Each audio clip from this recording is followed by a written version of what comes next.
ٹھیک ہے, اس چیز کی تحقیق کی جائے.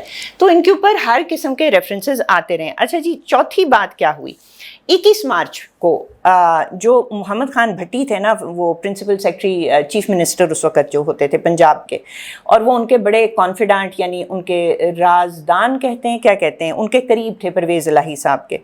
انہوں نے کیا کیا کہ انہوں نے جو مالیاتی لنکیجز ہوتی ہیں, تانے بانے جو ان کے آپس میں ملتے ہیں, اس کے بارے میں بیان دے دیا, جس میں جسٹس نقوی تھے, اس میں پولیٹیشنز تھے, الہی صاحب تھے, اور اس میں جسٹس منیب اختر کا نام بتایا انہوں نے, جسٹس اعجاز الاحسن کا بتایا, اور یہ سارے سپریم کورٹ کے ججز ہیں. اور یہ کہا کہ یہ جناب فیصلے لینے کے لیے پیسے لیتے ہیں. اس کا سادہ مطلب یہ تھا, اور یہ سارے کے سارے ملے ہوئے ہیں. اچھا, اور پھر کیا ہوا کہ 22 مارچ کو ایک چوتھی کمپلینٹ سپریم جوڈیشل کونسل میں نقوی صاحب کے اگینسٹ آئی, اور یہ تھی ایڈوکیٹ غلام مرتضیٰ خان کی کمپلینٹ. ٹھیک ہے, اب یہ 4 آ گئیں. بیچ میں محمد خان بھٹی کا بیان آ گیا, اور پھر چوتھی ریفرنس ان کے اگینسٹ آ گئی کہ یہ گلٹی آف مس کانڈکٹ ہیں according to constitution of Pakistan. اچھا, پھر 5ویں چیز کیا ہوئی. اچھا, اب مسئلہ یہ تھا کہ جو سپریم کورٹ تھی, یعنی 4 چیزیں آ چکی ہیں, 4 ریفرنسز آ چکے ہیں ان کے ایک بردر جج کے خلاف. بہت بڑی بات ہے, اور تنظیموں سے بھی آئے ہیں, انڈیویجول سے بھی آئے ہیں, لیکن یہ بڑے بزی تھے دوسری چیزیں سننے میں. ٹھیک ہے, ان کو کوئی فکر نہیں تھی کہ جی ٹرانسپیرنسی ہونی چاہیے, اگر ہمارے ججز پہ الزام لگ رہے ہیں ان کی کریڈیبلٹی نہیں رہی, پبلک ٹرسٹ ختم ہو گیا ہے. لیکن بھائی صاحب دبا کے بیٹھے رہے. اچھا, اب کیا ہوتا ہے کہ اس کے بعد یہ 4 ریفرنسز آنے کے بعد ان کو خط لکھا سپریم کورٹ کے سینئر پیونی جج قاضی فائز عیسیٰ صاحب نے, اور ان کے ساتھ جسٹس سردار طارق مسعود جو نمبر 2 پہ آتے ہیں, انہوں نے چیف جسٹس صاحب کو خط لکھا. یہ 5ویں چیز ہے. ٹھیک ہے جی, 4 ریفرنس ہیں, اور یہ پھر خط آ گیا جو 5ویں چیز ہوئی, اور انہوں نے کہا کہ آپ میٹنگ بلائیں سپریم جوڈیشل کونسل کی, تاکہ ان صاحب کے خلاف بردر جج صاحب جو ہیں مظاہر علی نقوی, ان کے خلاف جو کمپلینٹس آ رہی ہیں ان کمپلینٹس کو سنیں, کیونکہ لوگوں کے اندر ان کا جو کانفیڈنس ہے کورٹ کی انٹیگریٹی اور اس کی انڈیپینڈنس میں پبلک ٹرسٹ ختم ہو گیا ہے, کانفیڈنس نہیں رہا. آپ ان کمپلینٹس کو فوراً سنیے. اچھا, لیکن بات یہ ہوئی کہ وہ بھی انہوں نے نظر انداز کر دیا, اور پھر اس سے ظاہر ہے یہ پرسیپشن بلڈ ہوئی, کیونکہ کہ جو نقوی صاحب ہیں وہ مزید چند ججوں کی طرح وہ بندیال گروپ کے ہیں. تو آپ یعنی یہ پھر بڑھتا گیا کہ یہ سپریم کورٹ کے ججز کا خط بھی نہیں نوٹ کر رہے. اچھا, پھر 10 اپریل کو ایک اور کمپلینٹ سپریم جوڈیشل کونسل میں آ گئی, اور یہ ایڈوکیٹ سردار سلمان صاحب نے دائر کی, اور یہ تھی, اس میں جو کمپلینٹ تھی نا, یہ چیف جسٹس کے اپنے خلاف تھی, اور اس کے علاوہ 3 مزید جو سپریم کورٹ کے ججز ہیں ان کے خلاف تھی, اور اس میں نقوی صاحب کا بھی نام تھا. تو یہ جی 6 واقعات ہو گئے, جس میں سے 5 پراپر کمپلینٹس ہیں اور 1 خط ہے. اور یہ والی جو تھی اس میں تھا کہ جی یہاں پہ آرٹیکل 209 جو ہے وہ وائلیٹ ہوا ہے. پھر 14 اپریل کو ایڈوکیٹ میاں داؤد, جنہوں نے فروری میں کیا تھا, انہوں نے ایک اور ریفرنس دائر کر دیا, اور اس میں انہوں نے سارے 8 ججز کے اگینسٹ کمپلینٹ اور وہ جو تھا وہ بھیج دیا, ریفرنس بھیج دیا سپریم جوڈیشل کونسل میں. اس کے بعد کیا ہوتا ہے, یہ ہو گئے 7 واقعات, جس میں سے 6 ریفرنسز ہیں, 1 سپریم کورٹ کے ججز کا خط ہے. بندیال صاحب اگنور پہ اگنور پہ اگنور پہ اگنور. ذرا چیک کریں, کیا کہوں, ڈیٹائی چیک کریں. اس کے بعد کیا ہوتا ہے کہ 18 اپریل کو جو پبلک اکاؤنٹس کمیٹی ہے وہ آرڈر کرتی ہے ایکشن اگینسٹ دا سیم جج, یعنی جو مظاہر علی نقوی صاحب ہیں, اور وہ کہتی ہے کہ آپ ایکسپلین, اور وہ سمن کرتی ہے سپریم کورٹ کے رجسٹرار کو, اور کہتی ہے کہ 10 سال سے آڈٹ کیوں نہیں ہوا. اچھا, پھر کیا ہوتا ہے کہ 9 مئی کو جو یہی ہے پبلک اکاؤنٹس کمیٹی، یہ 14 ممبران پہ مبنی ہے، یہ ووٹنگ کرتی ہے جس میں سے 13 جو ہیں وہ کہتے ہیں ہاں یہ ہمیں پروسیڈنگ کرنی ہے. اچھا یہ ہو جاتا ہے. اور اب یہ ہے کہ یہ ان کا نام اس میں بھی ہے، مظاہر صاحب کا آڈیو لیکس والے کمیشن میں. اور پھر بہت بڑا مسئلہ ہے جو اس کے اوپر مبنی، ان ساری باتوں کے اوپر مبنی باتیں ہو رہی ہیں، اس میں یہ ہے کہ سپریم کورٹ کے یہ جو 8 ججز، کبھی 5 بیٹھتے ہیں کبھی 3 بیٹھتے ہیں، انہی 8 میں سے ان کے جو فیصلے ہیں ان کی ڈپلیسٹی یعنی ان کے دوغلے پن پہ بھی بات چل رہی ہے. اب یہ سارے بہت سیریس ایشوز ہیں.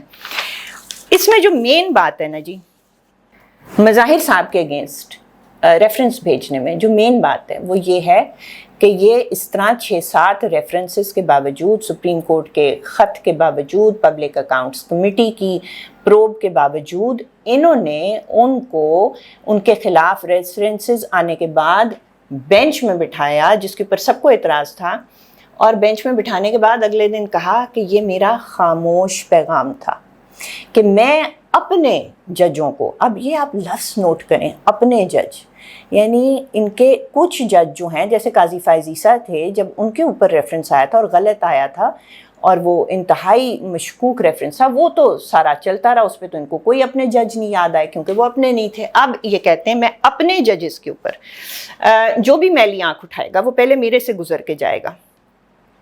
اس کا کیا مطلب ہے؟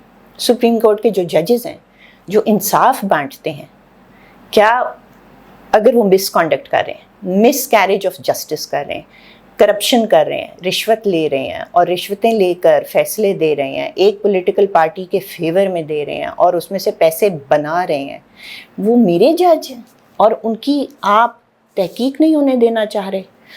لیکن ان کو سارے فروری سے لے کے اب تک ریفیوزل تھا کہ میں نہیں کروں گا. میں 8 ججز کے خلاف ریفرنسز آئے میں، ایک پر بھی انہوں نے کسی ممبر کو نہیں بھیجا کہ جی اس کو دیکھیں اور اس کے اوپر ہم پروسیڈنگ سٹارٹ کریں. یہ بہت سیریس معاملات ہیں. لیکن ایک دم سے کیا ہوا؟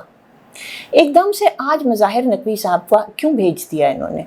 بات یہ، اب اپنے اوپر پریشر آیا نا، وہ جو 12 صفحاتی کرارا جواب ہے، پھر جو حکومت کر رہی ہے، ایک کے اوپر نیا دوسرا قانون لا رہی ہے، اور بندیال صاحب جو ہیں وہ پھنستے جا رہے ہیں. پنجاب کا الیکشن آرڈر کیا، وہ کسی نے سنا نہیں، وہاں سے بھاگے، دوڑ ماری.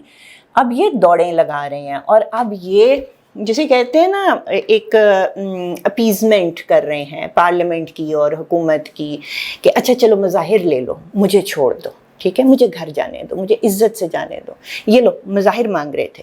یہ عین عمران خان والا کام ہے، عین لوگوں کو استعمال کرنا، ان کو آگے کرنا، اور جب ان کے اوپر مسئلہ آئے کہ وہ لگے کہ میرے اوپر مسئلہ آ رہا ہے اس کی وجہ سے، تو اس کو بھیڑیوں کے آگے پھینک دو.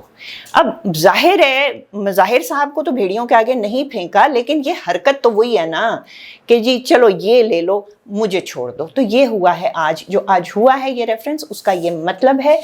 اچھا، اور اپنی جان بچانے کے لیے ہوا ہے، کیونکہ یہ بہت سخت میرا خیال ہے ڈر گئے ہیں کہ معاملہ ان کے اپنے اوپر آ رہا ہے اور آنا چاہیے ہے. یہ کوئی چھوٹی بات نہیں ہے کہ آپ اتنے سنگین الزامات آپ کے اوپر ہیں، آپ کے باقی 7 جو ہم خیال ہیں ان کے اوپر ہیں، اور آپ ہونے نہیں دے رہے. اور میرا تو خیال ہے کہ یہ جو پروسیجر ہے نا کہ جی ایک آدمی جو چیئرمین ہوتا ہے وہ ہوتا ہے چیف جسٹس سپریم کورٹ کا، کہ صرف وہ انیشیٹ کر سکتا ہے. اب ہمیں سمجھ میں آئی ہے کہ وہ اگر اس قسم کا شخص ہو تو یعنی جو قانون ہے وہ چل نہیں سکتا آگے، کوئی پروسیڈنگ سپریم جوڈیشل کاؤنسل میں ہو نہیں سکتی. میرا تو خیال ہے کہ پارلیمان کو یہ سوچنا چاہیے کہ ایک آدمی کے ہاتھ میں یہ کام ہونا نہیں چاہیے. یہ ملک کا سب سے بڑی عدالت ہے، اور اس میں ایک آدمی کے ہاتھ میں، وہ آدمی اگر غلط قسم کا ہے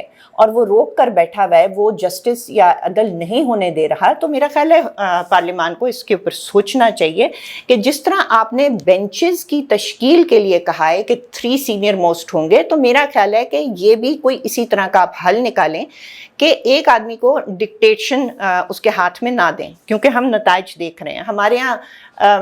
لوگ اپنی ڈیوٹی، اپنا فرض، اپنا آئینی جو فرض ہے وہ نہیں اگر نبھا رہے، تو اس کا مطلب ہے کہ ان پاورز کو ڈائلیوٹ کرنا چاہیے، ان کے ہاتھ سے وہ پاور لے لینی چاہیے۔ اب بات یہ ہے کہ انہوں نے میسیجز بھیجوائے ہیں کہ اگر حکومت ایسے کرے کہ یہ واپس کر کے جو انہوں نے بنایا کمیشن دوبارہ سے تشکیل دے اور میرے پاس آئے، میرے سے مشورہ کریں، ٹھیک ہے، تو میں بنا دوں گا آڈیو لیکس کا کمیشن۔ اچھا، اب آپ کا کیا خیال ہے؟ ایک نمبر ایک یہ، اور دوسرا میسج جو بھجوایا ہے وہ یہ کہ اس میں جسٹس قاضی فائز عیسی کے نام پہ میرے سے مشورہ نہ کریں، وہ نہیں ہوگا۔ اب آپ یہ بتائیں کہ حکومت یہ کرے گی، ان پہ اعتبار کرے گی؟ جو یہ کر گزرے ہیں ان پہ اعتبار کرے گی حکومت؟ کبھی نہیں کرے گی۔ حکومت پیچھے نہیں ہٹے گی، پارلیمان پیچھے نہیں ہٹے گی، کیونکہ جو بندیال صاحب ہیں انفارچونیٹلی انہوں نے اپنے آپ کو پروو کر دیا ہے کہ وہ ٹرسٹ وردی بالکل نہیں ہے۔ تو اور اس میں ایک آخری نکتہ، جس طرح سے یہ ان ریفرنسز پہ بیٹھے ہوئے ہیں اور اس میں ان کے خود کے اوپر بھی ریفرنس آیا ہوا ہے، تو کیا جو عدل بانٹ رہا ہے، انصاف بانٹ رہا ہے، دوسروں پہ ججمنٹس دے رہا ہے، کیا اس کو سب سے پہلے اپنے آپ کو آگے نہیں کرنا چاہیے، پیش نہیں کرنا چاہیے کہ کرو، پروب کرو مجھ کو، کیا میں نے کوئی مس کانڈکٹ کیا ہے، کیا میں نے کوئی کرپشن کی ہے، کیا میں نے کوئی پارٹی بازی کی ہے؟ کیا ان کو اپنے آپ کو پیش نہیں کرنا چاہیے؟ نہیں کر رہے۔ تو یہ ہے سارا معاملہ، لیکن اس کا انجام مجھے کو خاص ان کے لیے اچھا نظر نہیں آ رہا۔ اور نہ صرف اگر یہ بیٹھے بھی رہے ریٹائرمنٹ تک کہ ان کی جو مراد ہیں وہ ان کو مل جائیں ساری، ان کے جو بینیفٹس ہوتے ہیں، ان کی جو پینشن ہوتی ہے جو عین تنخواہ والی ہوتی ہے اس میں کوئی ریڈکشن نہیں ہوتی، وہ سارا لے کے میں گھر جاؤں، مجھے اس طرح نہ نکالو۔ فرض کیجئے یہ نکال گئے اپنا ٹائم اور وقت پہ ریٹائر ہوئے، اس کے بعد بھی ریفرنس آ سکتا ہے، میرا خیال ہے بالکل ہو سکتا ہے، کیونکہ اگر آپ نے جس لیول کا مس کانڈکٹ کیا ہے اب بچنے کی گنجائش مجھے نہیں لگ رہی۔ اور دوسری بات یہ ہوگی کہ یہ چاہے وقت سے پہلے جائیں چاہے یہ عین وقت پہ جائیں، جو باقی ساتھ ہیں نا ان کے اوپر ریفرنسز بھی ان پہ بھی سنے جائیں گے۔ اور اب پانی سر سے گزر گیا، بہت بہت شکریہ۔